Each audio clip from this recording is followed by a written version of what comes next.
एक बार फिर से आप सभी का स्वागत है अपने चैनल पर, जहां अपन कक्षा 10 का दूसरा लेसन पढ़ रहे हैं अम्ल, क्षारक एवं लवण। उसी श्रृंखला में हम आज आगे बढ़ते हैं और आज इसके बाद हम देखते हैं पीएच का दैनिक जीवन में क्या महत्व है। तो उसमें पहला महत्व हम ये देखते हैं कि जो हमारा शरीर है वो 7 से लेके 7.8 पीएच परास के बीच में ही कार्य करता है। अगर इस पीएच में परिवर्तन होता है तो वो हमारे शरीर के लिए नुकसानदायक होती है। तो पहला महत्व तो ये हो गया। दूसरे महत्व की बात करें कि जब बरसात के जल की पीएच 5.6 से कम हो जाती है तो फिर उसे अम्लीय वर्षा कहा जाता है। और ये जो अम्लीय वर्षा है ये सजीव और निर्जीव इन दोनों को ही नुकसान पहुंचाती है। तो ये दो महत्व लिखते हैं। पहला महत्व हमने ये देखा कि हमारा शरीर 7 से 7.8 पीएच परास में ही कार्य करता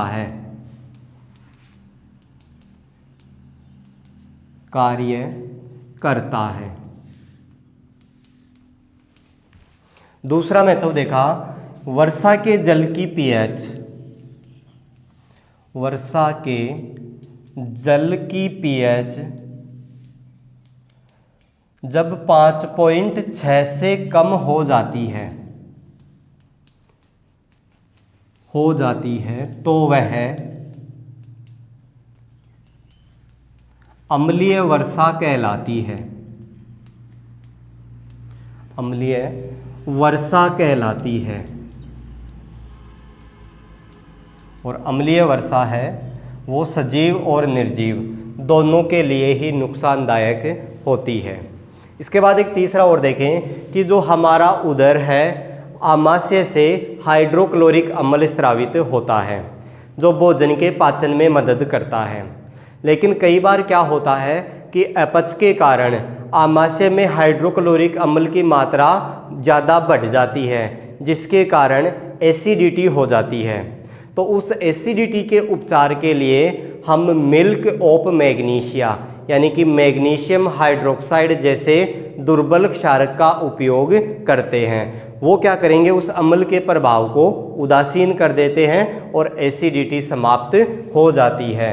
तो तीसरा पॉइंट ये है कि जब उदर में HCl अम्ल की मात्रा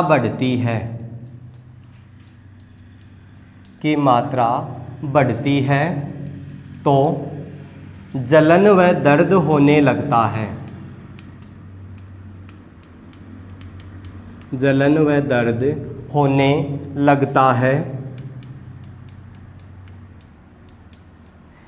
इसके उपचार के लिए हम मिल्क ऑफ मैग्नीशिया को काम में लेते हैं। इसके उपचार के लिए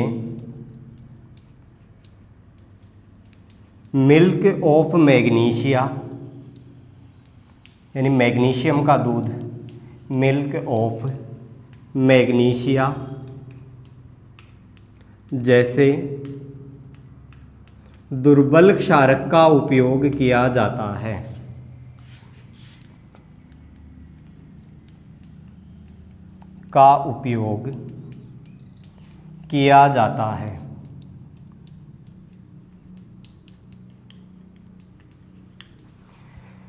इससे क्या होगा कि ये अम्ल के प्रभाव को उदासीन कर देता है और एसिडिटी समाप्त हो जाती है। उसके बाद नंबर 4 की बात करें कि हमारे जो दांत का इनेमल है जो कि कैल्शियम फॉस्फेट का बना हुआ होता है और ये शरीर का सबसे कठोर पदार्थ होता है। जब हम खाना खाने के बाद अगर दांतों की ठीक प्रकार से सफाई नहीं करेंगे तो खाने के कण है वो दांतों के बीच में फंसे रह जाते हैं और मुंह में उपस्थित जो बैक्टीरिया है उन खाद्य कणों से क्रिया करके अम्ल बना लेते हैं। वो अम्ल धीरे धीरे हमारे दांत के इनेमल को नष्ट करता है, उसे दंत क्षय कहा जाता है। तो इस दंत क्षय के उपचार के लिए क्या करेंगे, हम किसी क्षारीय मंजन का उपयोग करते हैं, क्योंकि दंत क्षय अम्ल के कारण हुआ है तो हम जब क्षारीय मंजन करते हैं तो वो उस अम्ल के प्रभाव को उदासीन कर देता है। तो चौथा महत्व हो गया दांत का इनेमल। दांत का इनेमल कैल्शियम फॉस्फेट का बना होता है। कैल्शियम फॉस्फेट का बना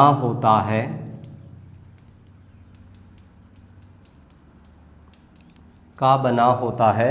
इसके संक्षारित होने की प्रक्रिया को दंत क्षय कहते हैं। इसके संक्षारित होने की प्रक्रिया को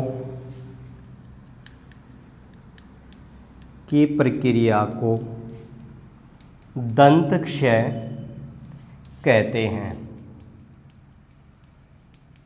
और दंत क्षय का कारण क्या है? खाना खाने के बाद अगर मुख की ठीक प्रकार से सफाई नहीं करेंगे तो मुख में उपस्थित बैक्टीरिया उन खाद्य कणों से क्रिया करके अम्ल बना लेते हैं और वो अम्ल हमारे दांत के इनेमल को नष्ट करता है। उसे कहा जाता है दंत क्षय। इसके उपचार के लिए क्षारीय मंजन का उपयोग करते हैं। इसके उपचार के लिए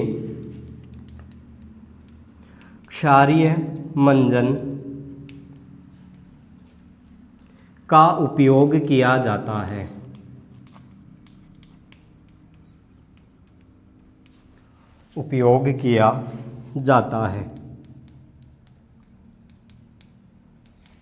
इसके बाद एक लास्ट पांचवा देखते हैं कि जब खेत की मिट्टी अम्लीय हो जाती है तो भी उसमें पौधों की वृद्धि ठीक प्रकार से नहीं हो पाती, और जब खेत की मिट्टी क्षारीय हो जाती है तो वो भी पौधों की वृद्धि को प्रभावित करती है।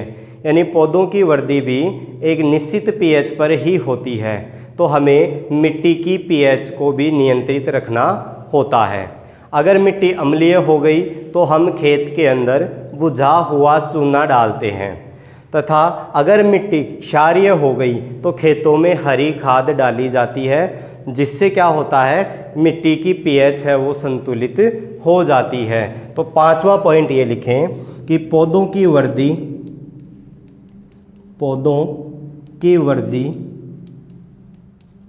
के लिए मृदा की पीएच का संतुलित होना जरूरी है।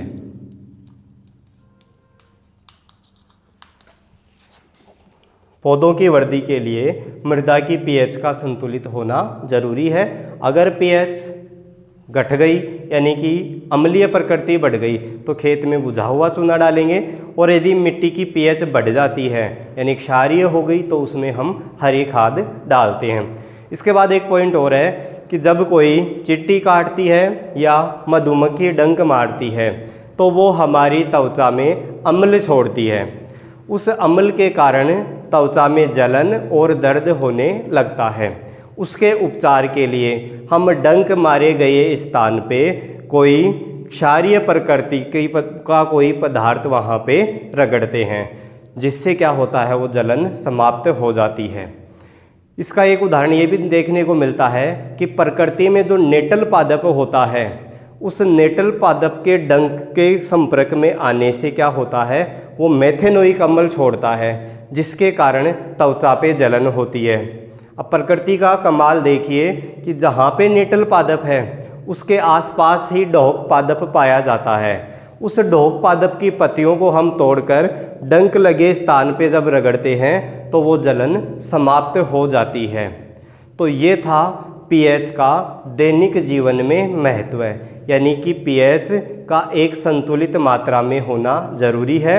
अगर पीएच घटती या बढ़ती है तो वो सजीवों के साथ साथ निर्जीव यानी मृदा को भी प्रभावित करती है। तो पीएच का नियंत्रित होना जरूरी है। ये था आज का अपना टॉपिक पीएच स्केल।